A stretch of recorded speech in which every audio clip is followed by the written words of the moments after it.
My name is Natalie Kirk. I've been married for 8 years, and we have a 7-year-old daughter named Anna. Anna is so dear to us that we wouldn't mind having her in our eyes, but she's quite the clumsy natural. My husband runs a restaurant and cooks for customers every day.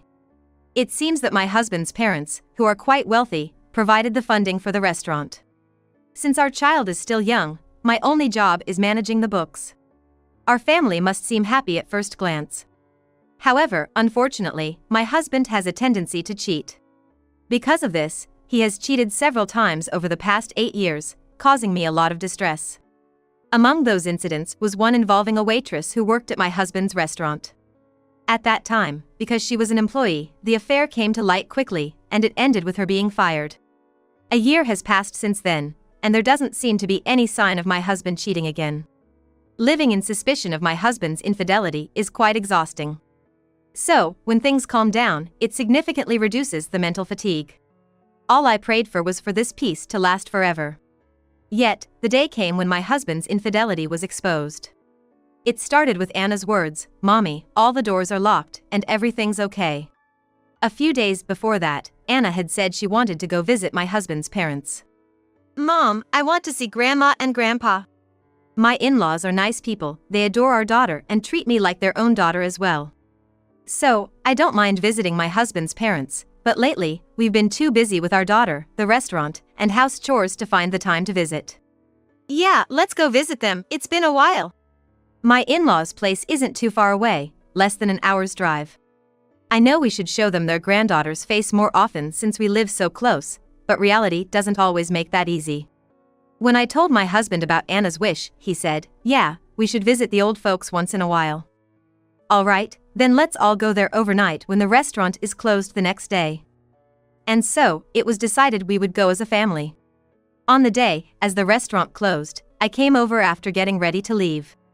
I couldn't find my husband in the office, and it seemed like he had gone out.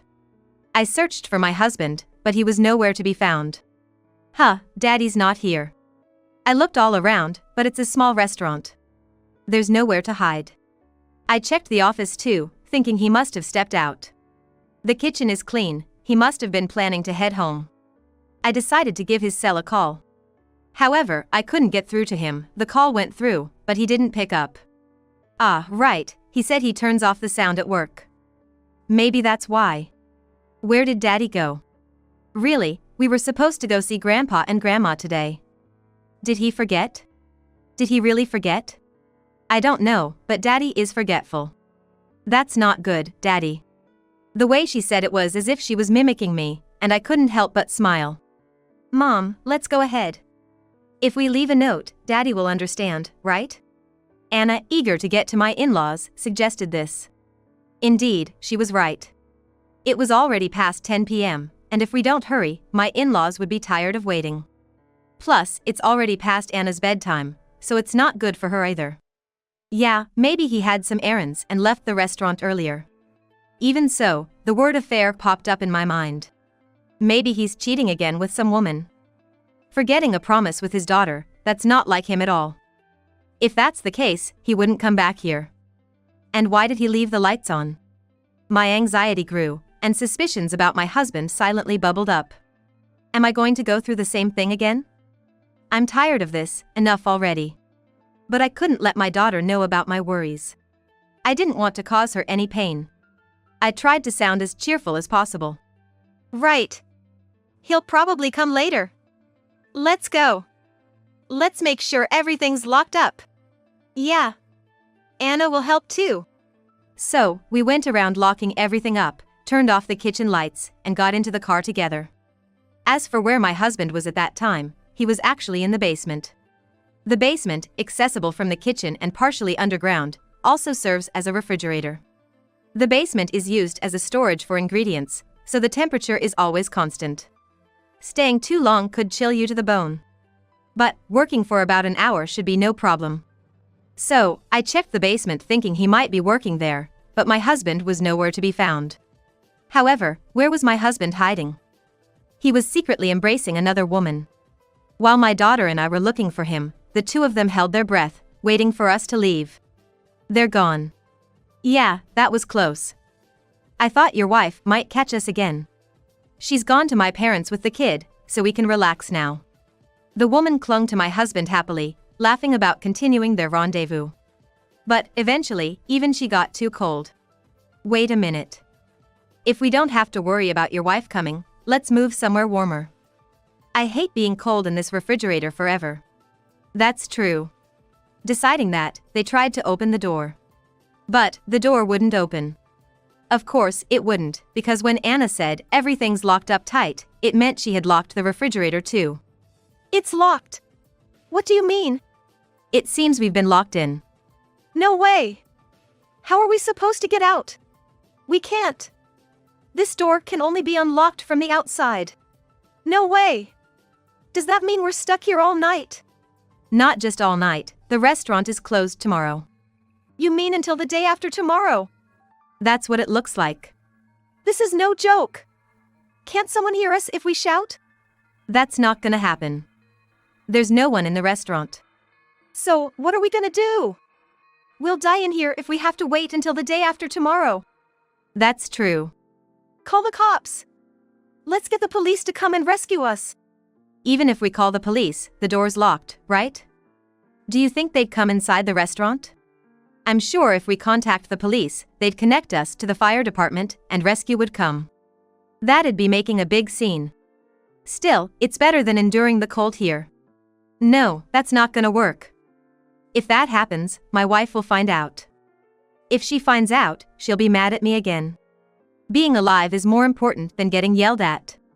Then, let's call someone from the restaurant. Who are you gonna call? The only other person with keys to the place is Johnson. Let's get Johnson to come. No. Absolutely not. That's a terrible idea. Why the heck not? Because I'm currently dating him. If he sees us here, he'll find out I've been cheating. What? You're dating me and Johnson at the same time. I can't help it. You're married, but Johnson is single, so there might be a chance to marry him. So, that's how it is. That's why we can't call Johnson. Then what are we gonna do? What happened? Someone's coming. What? The two of them listened intently. It sounded like someone had come into the kitchen. And they could hear someone talking to themselves. Let's get their attention. If we shout, they'll hear us in the kitchen, right? They looked at each other. Meanwhile, unbeknownst to them, I had returned to the restaurant to pick up something I forgot. I was in such a hurry. Leaving the important ledger behind. Mom, you're such a klutz. Really, I am. I had driven off, but quickly realized I forgot the ledger and came back. Yet, my husband was still nowhere to be seen. I tried calling my in-laws, but it didn't seem like my husband had arrived there first. Wondering what had happened, I gave Anna some water because she said she was thirsty. Then, Anna looked towards the basement. What's wrong? I hear something. What is it? It was impossible not to get chills hearing that something was audible in the supposed empty restaurant. But Anna was sure she heard something and pointed towards the basement. Could it be? Him in the basement again? But, I checked earlier and no one was there. But it didn't have to be just my husband. It could be a burglar who snuck in during the short time. Tensing up, I quietly approached the basement. Then I heard a woman's voice from inside. We should just shout for help. How do we know who it is? Your wife went to her parents' house long ago, so it has to be someone else. But what if it's my wife? Then she'll find out we're having an affair. That'd be a disaster. I don't care.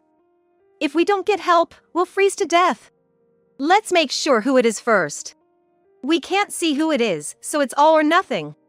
No, we can't do that. Enough! Somebody open up! Help! We're locked in here, help! That voice, the waitress from that time, isn't it Miranda? I unlocked the door and cautiously opened it. There was Miranda, looking cold but desperately shouting for help. And my husband, with his clothes in disarray. It definitely looked like they were caught in the act. Natalie. Help! I simply closed the door. Natalie. Open up. Why are you closing it? Exactly. We're gonna die if it stays like this. Hurry up and open it. Natalie, you must be misunderstanding something. This isn't what it looks like. So, open the door. Where's the misunderstanding? To say it's a misunderstanding with such disheveled clothes. So, he was cheating again after all. I was in shock and covered my face with my hands, but then Anna spoke to me. Mom, are you okay? Her face looked worried. No, I can't let her see me like this. I have to be strong. Could you go over there for a bit? Dad? It's Dad inside, right? Yes, it is. But I need to talk to Dad, so can you wait over there for me? Okay, I understand. After making sure Anna was seated on a kitchen chair, I opened the basement door. What's the misunderstanding? So, you think I'm cheating, don't you? Even with those disheveled clothes, you're saying this isn't a scene of infidelity?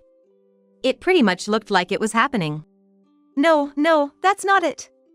Look, my pants, they're still on, aren't they? Still. Exactly, clothes can get disheveled over a day, can't they?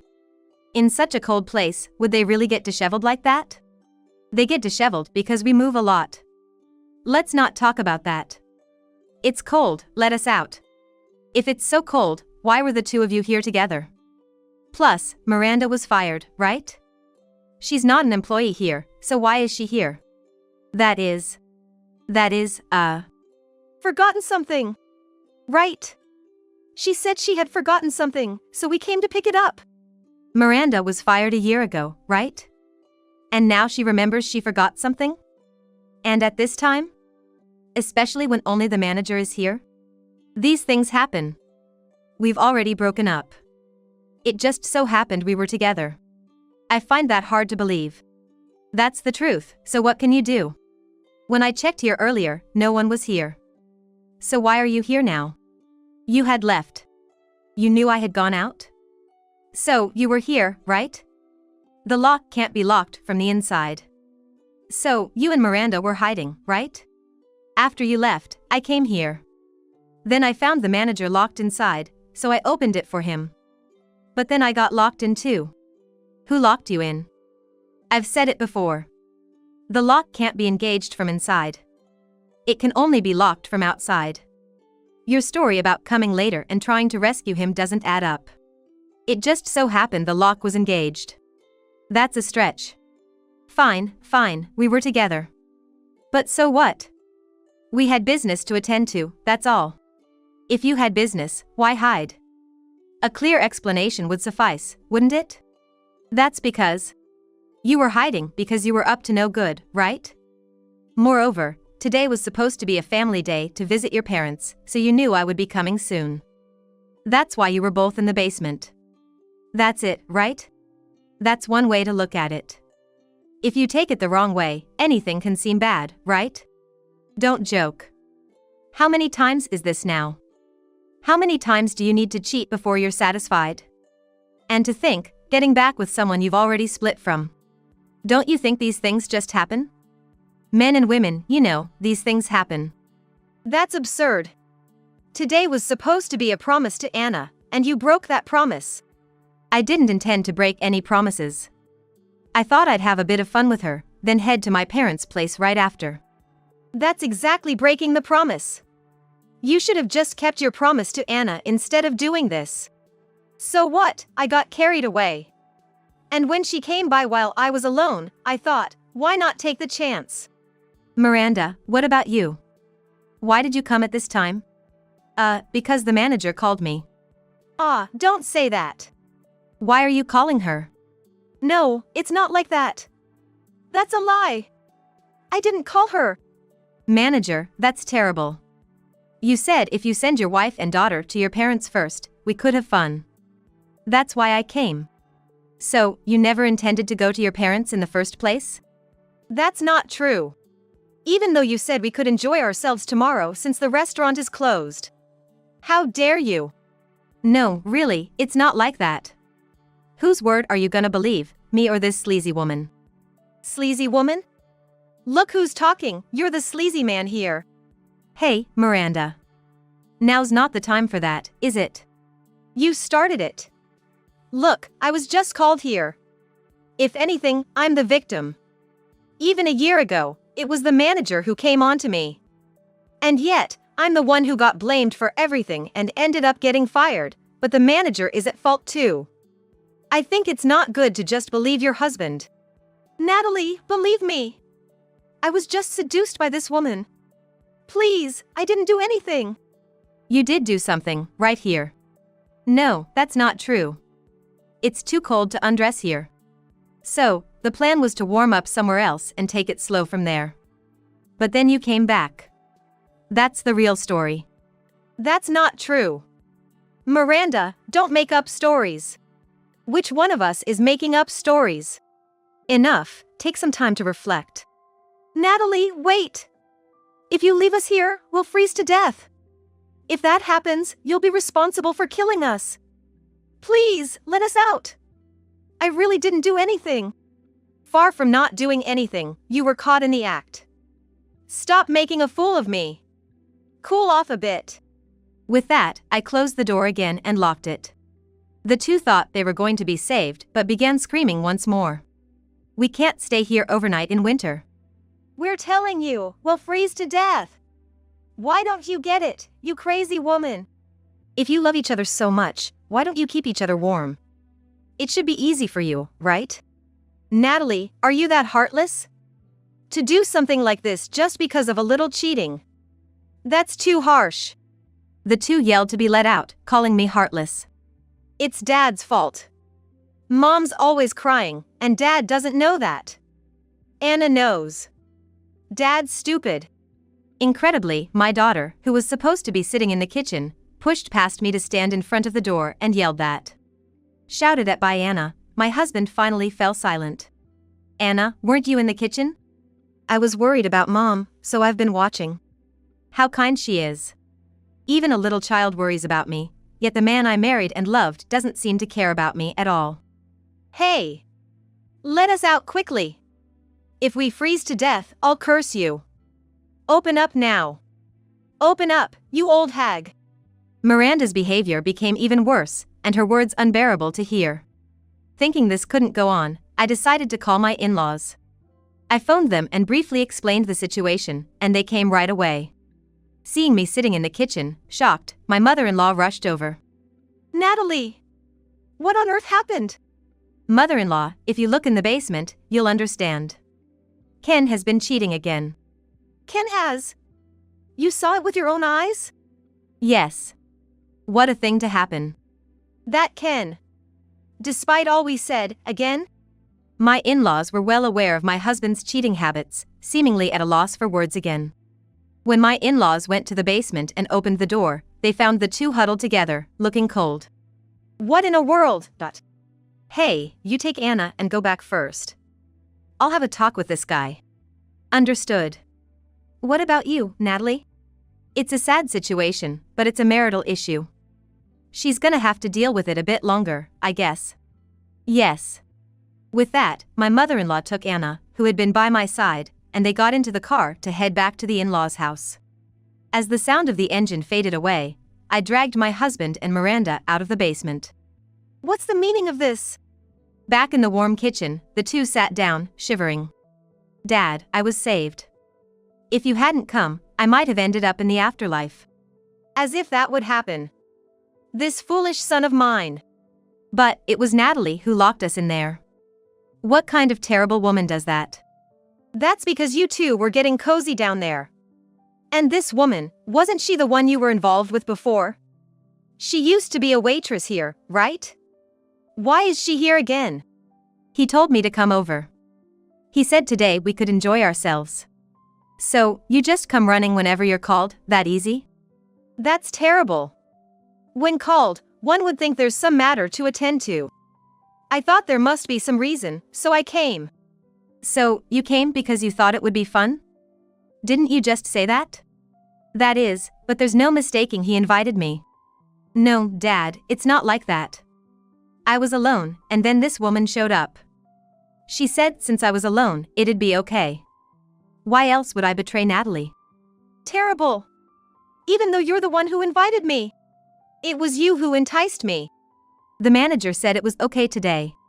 I just said I was alone. Enough already. Who said what isn't the issue here? The fact is, you were cheating.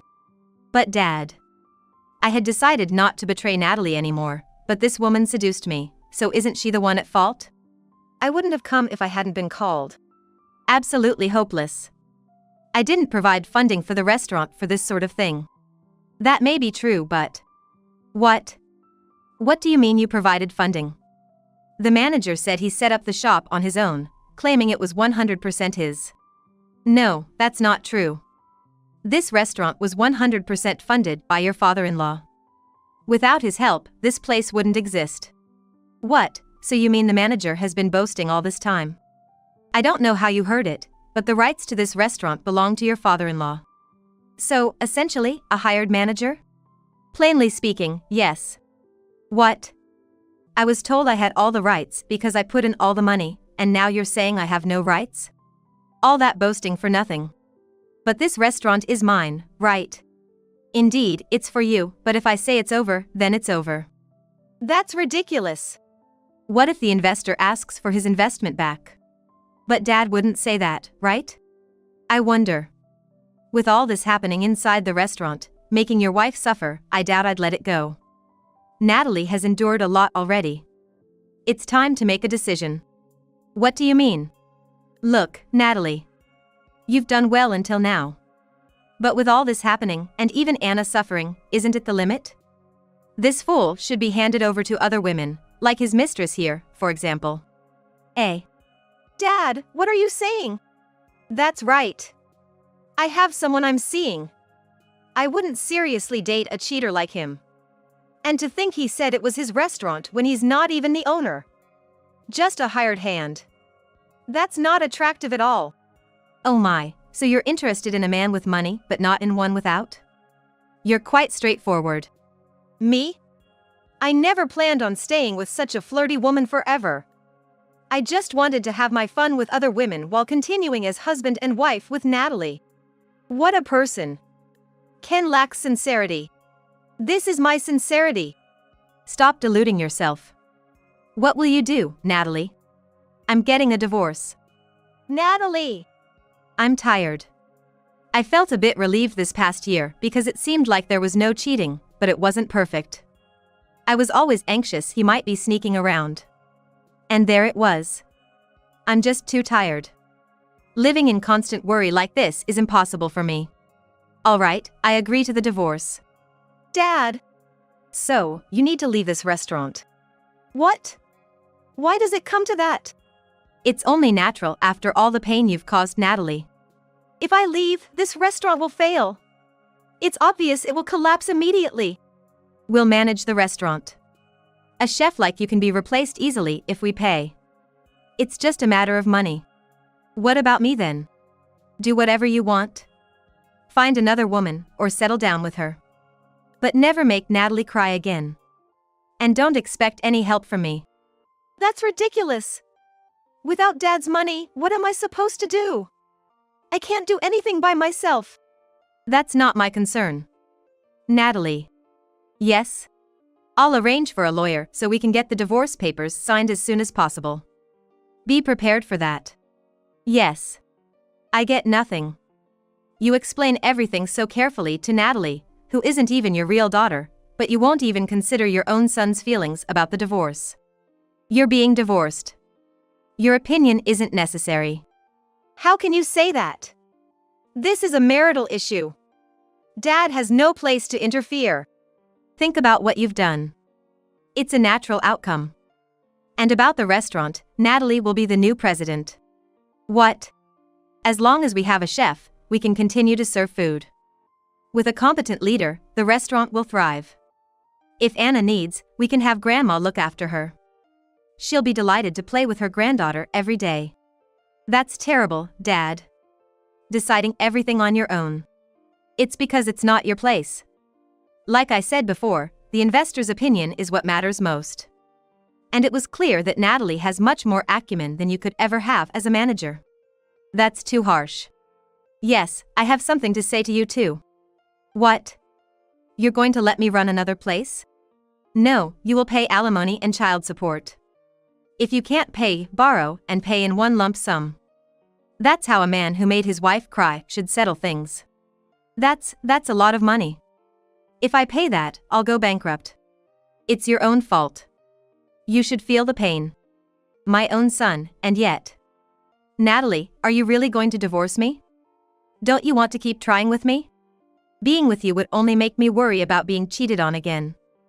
I think it's better to divorce. Is that so? Fine then. Do whatever you want. Miranda, you'll date me, right?